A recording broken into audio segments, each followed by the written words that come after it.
But with the extensive years last year, he could have just no comment. I can't talk about that. 6 guys returning on offense and about 6 on defense as well. So I would say 12 total starters back. We have a lot of kids who played a lot of football who weren't necessarily starters who will be some guys who contribute for us as well. I think for us, I think our deepest group is probably the wide receiver group. Pretty much everybody from last year's group is back. It's an old group, a lot of seniors in that group as well as quarterback with Max coming back. And we feel really good about the leadership that we have this year. We have a lot of guys who played some important roles for us last year. And they're kind of spread out on all 3 levels between defensive line, middle linebackers and secondary guys as well. So we feel good about the returning guys we have, and we also feel good about some of the newcomers that will help contribute as well. Ryan Sisney is senior. Justice Belford is senior. Both these guys actually were players on the team last year and played very big roles. We have a handful of these type of guys back that have had some experience in high leverage type games, and so we're very thankful for that.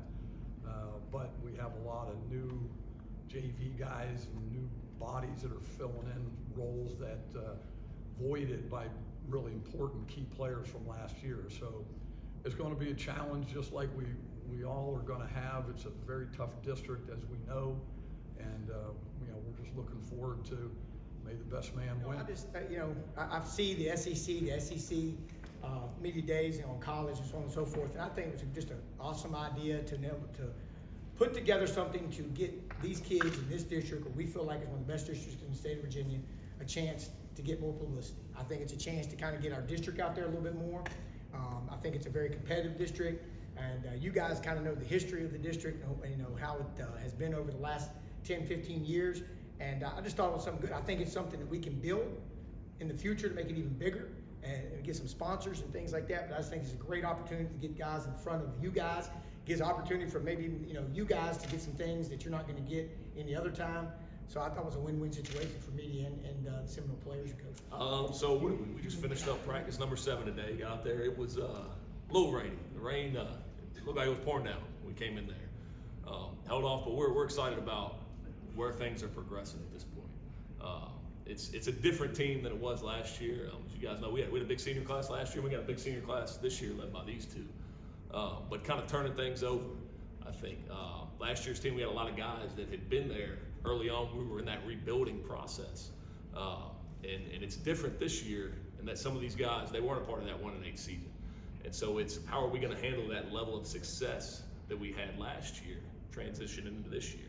So kind of a different story, I guess, whereas last year it was, hey, we're hungry to come in and win. Now it's, okay, well, we had that success last year. How are we going to handle it this year? Are we going to continue to attack things in the same way? Or are we going to continue to fight, scratch, and claw, and do whatever it takes to win with the same level of hunger that we had last year? And I think to this point, I've been really, really, really impressed, especially with our senior class, because it's been no days off, honestly. I mean, we've come in and kind of hit the ground running. And that's the good thing about being in year 4 of a program at this point. Guys know what the expectations are. They know what the off season looks like. They know what to expect there. They know what the preseason looks like. They know what to expect there. Really haven't turned over too many coaches in our coaching staff, so we've got a lot of continuity from that standpoint. So honestly, it's been really good. Obviously, they're just as important as any Seminole District team. And last year, I kind of feel like we overlooked somebody at the very beginning, and they've been the main focus from ever since I said my first hellos to them. We take every team as the best they can be. We don't underestimate. We're not going to underestimate any team this year. We're not going to overestimate any other team. We're going to take them as the best they can be, and we're going to try to be the best we can be to beat them. Yeah, what Trey was saying, I don't care if they're a 1-8 team or 6-8 team. We're going to look at them the same no matter what they are. We're going to be stronger and we're smarter. So I think all of those things played to our factors. I think it was important for us to raise our football IQ as we I think incorporate different elements of our offense. I think it's important for Trace and Devontae both. They're both behind the center there to understand what's in front of them. And that the more they understand, knowledge is power. And so the more they understand, the better they can execute. The more they know what's coming, they can anticipate better. I think you'll see us take a big step forward in that.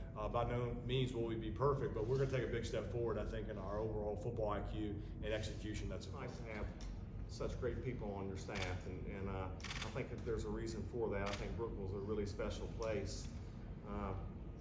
It's great to be a Brookville Bee, and I don't think there's any school in the Seminole District that's had a bigger impact on high school football than Brookville. I mean, you've talked to coaches here that are, Jamar Lovelace is coming next, and you've already talked to Coach Cruz from just before. These are Brookville guys, and Brookville's won 3 state championships. Our tradition is unbelievable, so I think it's attractive. And then you talk about those head coaches that have been there. I mean, Jeff Woody is the all-time winningest coach in Brookville history. Jeff Woody is our relationship goes back so far and it's so deep, it is profound.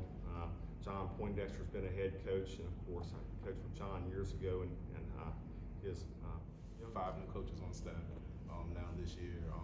Then looking at the players, we lost a few players, but for the majority, for the most part, we've had a solid core group that has shown up and got to it each day throughout the summer. So the guys that we've lost, yeah, we've lost some people, but we're okay with the guys that have